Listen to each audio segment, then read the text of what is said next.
크롱님들 반갑습니다. 박종환 작가입니다. 시장이 상승세를 이어가고 있습니다. 하지만 상승폭은 제한적이고 아직 핵심 저항 구간은 넘어서지 못했습니다. 현재 시장에서 일어나고 있는 상황과 추세 전환의 핵심 포인트 짚어보겠습니다. 오늘 영상이 도움이 되셨다면 구독, 좋아요, 댓글 알림 설정 정중히 부탁드리겠습니다. 거시경제입니다. 뉴욕 증시의 3대 주가지수는 기술주 중심으로 매수세가 몰리면서 강세로 마감했습니다. 금리 인하 기대감이 높아진 것과 더불어 구글의 제미나이 3.0이 AI 산업에 새로운 방향성을 제시하면서 기술주 전반의 열기가 퍼진 것으로 시장은 해석하고 있습니다. CME 패드워치 툴에 따르면 12월에 기준금리가 25bp 인하될 확률을 85.1%로 보고 있습니다. 전날 마감 무렵에 71%에서 크게 상승했습니다.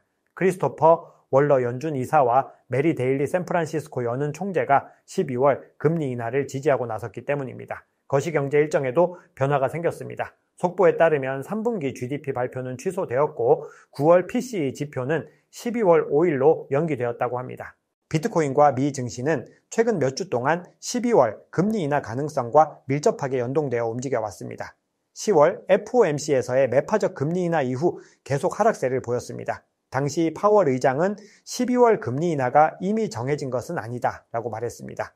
그러다 지난 금요일 뉴욕 연은 총재 존 윌리엄스가 등장해 가까운 시기에 목표 금리 범위를 추가 조정할 여지가 있다고 본다라고 발언하며 반등세를 보이고 있습니다. 지난주 디지털 자산 투자 상품에서 지난 19억 4천만 달러, 한화로 2조 8,686억 원이 순유출되었습니다. 4주 연속 순유출 추세가 이어졌습니다.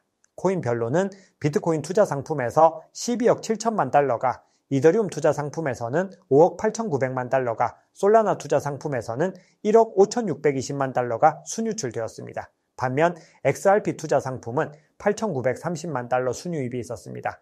스트래티지가 지난주 비트코인 추매를 일시 중단한 것으로 보입니다. 이로써 지난 10월 6일부터 시작된 6주간의 매수 행진이 끝났습니다.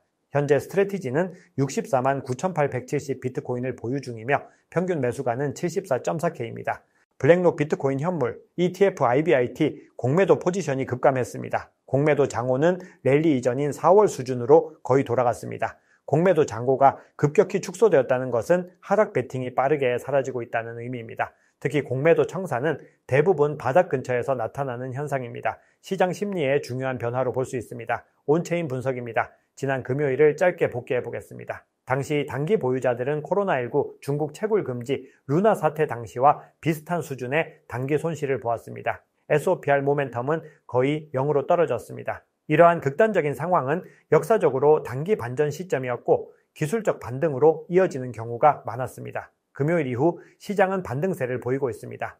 비트코인 MVRVG 스코어 역시 이번 시즌이 시작되고 가장 낮은 수준까지 하락했습니다. 대부분의 투자자들이 보유한 비트코인의 평균 매입가에 가까워졌거나 손익이 크게 줄어든 상태입니다. 이 역시도 바닥에 가까운 시그널로 볼 수 있습니다. 위험 회피 지표가 급락세를 보이고 있습니다. 비트코인 매도 압력이 완화됐으며 투매 단계를 지나왔음을 의미합니다. 다만 향후 또 한 차례의 상대적으로 약한 매도세가 찾아올 가능성이 있습니다. 이 신호는 일반적으로 매도세 소진을 나타내며 이후 시장은 강세로 전환할 가능성이 있습니다. 12월 미 연준의 금리 인하 및 유동성 공급 가능성이 암호화폐 등 위험자산에 유리하게 작용할 가능성이 높습니다.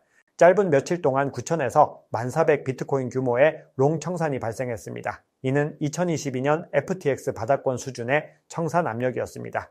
시장에 쌓인 레버리지가 거의 강제 제거되었고 시장 구조가 매우 건강해졌습니다. 시장은 아직 완전히 회복되지 못했지만 위험한 구간을 통과해 재진입 구간으로 점진적으로 전환 중입니다. 바이낸스 거래소에서 청산이 일어나는 동안 현물 거래량은 꾸준히 상승했습니다.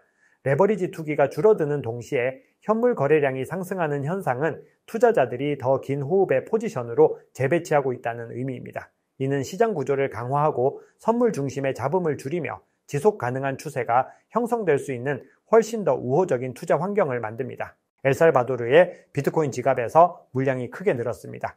평소 하루 일 비트코인씩만 사들이던 패턴과 달리 단 하루에 1090 비트코인이 유입되었습니다.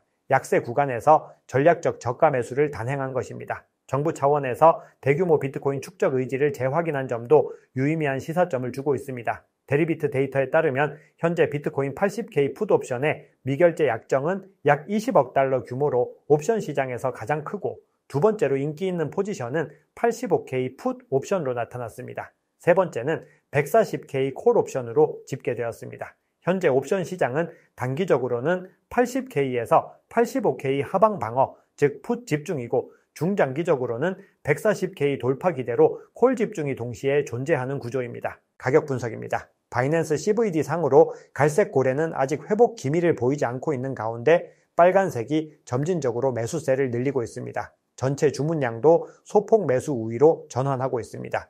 코인베이스 프리미엄 지표는 반등세를 보이고 있고 가격 움직임과 사실상 일치하고 있습니다. 하지만 아직 양수 영역으로 전환하지 못했습니다. 10일 연속 음수 영역에 머물고 있습니다. 비트코인 차트입니다. 비트코인은 상승 흐름을 이어가고 있지만 아직 추세 전환에는 성공하지 못했습니다. 더 본격적인 반등을 위해서는 가격이 365이평선과 402평선을 상방 돌파하고 골든크로스까지 포착되어야 합니다. 1차적으로는 90K에서 94K 영역을 회복하고 지지에 성공하는 것이 중요합니다. RSI 상으로 과매도 영역에서 벗어나고 있고 MACD 역시 약세 국면이 점차 약해지고 있습니다. 주요 이벤트 결과에 따라서 핵심 구간을 돌파하고 올라갈 수 있을지 점검해야 합니다. 참고로 주말 동안에 생성된 CME 갭을 메웠습니다. 오늘의 총평입니다. 시장은 주말을 기점으로 반등세를 이어가고 있습니다. 하지만 서두에서도 언급드렸듯 추세 전환에는 성공하지 못하고 있습니다. 시장은 공포와 청산을 상당 부분 소화하는 데 성공했습니다. 80K 초반대는 바이더딥 관점에서 최적의 구간이지만 지금도 분할 매수 관점은 여전히 유효합니다. 아직 365이평선과 402평선을 회복하지 못한 만큼 중장기 관점에서는 상당한 수준의 저평가 구간으로 볼 수 있습니다. 만약 거시경제 상황에 따라서 추가 하방 압력을 받을 경우 바이더딥 전략을 이어가는 것이 좋습니다. 시장의 추세 전환을 확인하고 들어간다면 반드시 확정 신호가 나온 이후에 들어가야 합니다. 핵심 레벨을 상방 돌파한 이후 지지를 받는 데까지 성공하면 그때가 돌파 매수 구간입니다. 핵심 구간은 92K에서 94K, 365이평선, 402평선, 단기 보유자 실현 가격입니다. 그런데 반대로 이 구간을 돌파하지 못한다면 다시 큰 하방 압력을 받을 수 있습니다. 그때는 대세 상승장 지속에 대한 확신이 없는 경우 일정 부분 리스크 축소가 필요합니다. 리스크 관리를 위해서 현금 비중은 꾸준히 유지해야 하고 레버리지를 과도하게 사용하는 것은 아직 위험한 구간입니다. 또한 급등 때 추격 매수를 하면 안 되고 반드시 핵심 구간 돌파 여부까지 확인해야 합니다. 현재 시점에서는 바이더딥 유지, 핵심 구간 돌파 시 돌파 매수 전환, 돌파 실패하면 리스크 축소, 2단계 전략이 최적의 투자 해법으로 볼 수 있습니다. 네, 오늘 준비한 이야기는 여기까지입니다. 여러분 오늘 영상이 도움이 되셨다면 구독, 좋아요, 댓글 알림 설정 정중히 부탁드리겠습니다. 지금까지 박 작가였습니다. 감사합니다.